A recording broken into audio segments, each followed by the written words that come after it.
This channel does not promote any violence, harmful, or illegal activities. All content provided by this channel is meant for an educational and information purpose only. ছাত্র আন্দোলনকে কেন্দ্র করে উত্তপ্ত হয়ে ওঠে বাংলাদেশ এবং বাংলাদেশের এমন পরিস্থিতি হয় যে প্রধানমন্ত্রী শেখ হাসিনা তিনি পদত্যাগ করতে বাধ্য হন।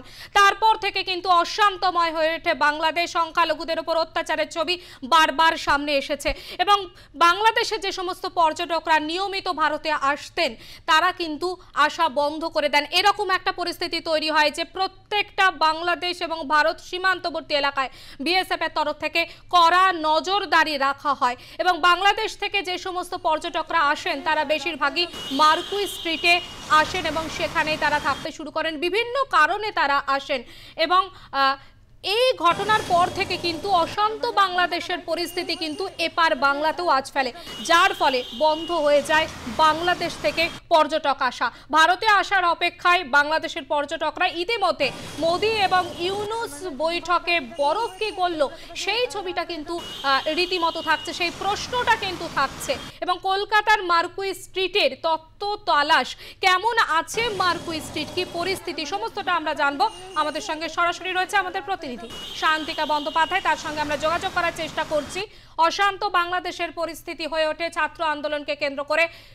শেখ হাসিনা তিনি পদত্যাগ করেন এবং তারপর থেকে কিন্তু সংখ্যালঘুদের উপর অত্যাচারের মাত্রা আরও বেড়ে যায় এবং বারবার অভিযোগ আসতে শুরু করে যে সংখ্যালঘুদের উপর অত্যাচার হচ্ছে, হিন্দুদের উপর অত্যাচার হচ্ছে। তারপর একের পর এক ঘটনা বাংলাদেশে বহমান এবং ভারত বাংলাদেশ সীমান্তে কড়া নিরাপত্তার ব্যবস্থা করা হয়। বাংলাদেশ থেকে বহু পর্যটক যারা নিয়মিত ভারতে আসতেন বিভিন্ন কারণে, চিকিৎসা থেকে শুরু করে নানান রকম কারণে তারা ভারতে আসতেন এবং সেই রাস্তা কিন্তু একেবারে বন্ধ হয়ে যায় এবং ভারতে আসার অপেক্ষায় রয়েছে বাংলাদেশের পর্যটকরা। এই রকম একটা পরিস্থিতি তৈরি হয়েছে। তার মধ্যেই মোদি এবং ইউনুসের বৈঠক ইতিমধ্যে সম্পন্ন হয়েছে, বিভিন্ন বিষয় নিয়ে বৈঠক হয়েছে। বাংলাদেশে অশান্ত পরিস্থিতির মধ্যেই বৈঠক সম্পন্ন হয়েছে নরেন্দ্র মোদি এবং ইউনুসের। বিমস্টেক সম্মেলনে গিয়ে পার্শ্ব বৈঠক করেছেন নরেন্দ্র মোদি এবং ইউনুস।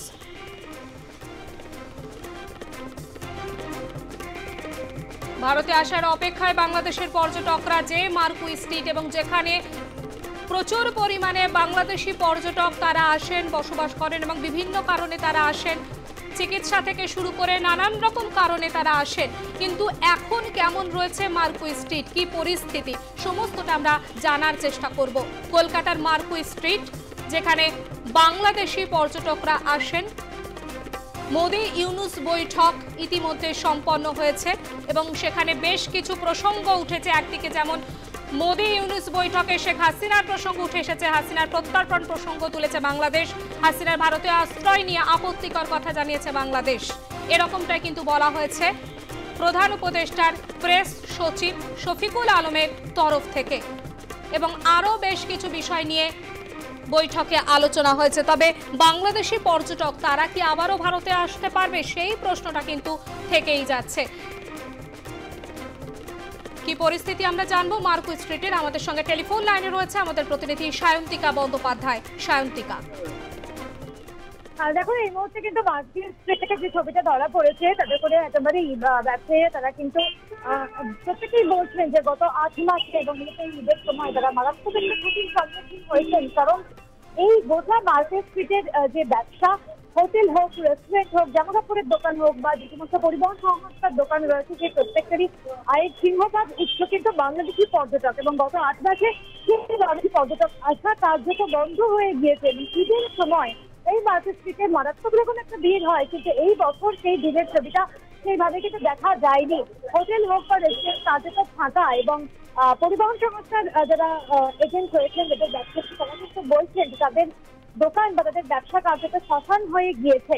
মোদি এবং ইউনুসের বৈঠকের পর কিছুটা হলেও তারা আশাবাদী, হয়তো এবার ভিসা সংক্রান্ত যে জটিলতা সেটা হয়তো কেটে যাবে, কিন্তু সম্পূর্ণরূপে তারা আশাবাদী হতে পারছেন না। কারণ পরিস্থিতি এখনো তো এই একটা ইতিবাচক এমনটা বলা যাচ্ছে না। কিন্তু মার্কুই স্ট্রিটের ব্যবসায়ীরা কার্যত যে একটা বড় ধরনের একটা ক্ষতির সম্মুখীন হয়েছেন এই গত 8 মাসে এবং মূলত ঈদের সময়, সে কথা কিন্তু স্পষ্ট।